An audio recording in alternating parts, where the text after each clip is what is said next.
From Bharat briefly. Top story. 2 killed, 2 babies injured in Spain floods. 2 women died and 2 babies were injured following a landslide and flooding in rural northwestern Spain on Saturday.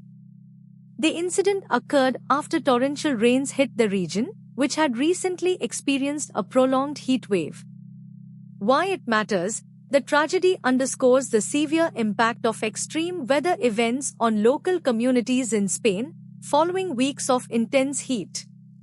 Follow Bharat briefly for the news that matters.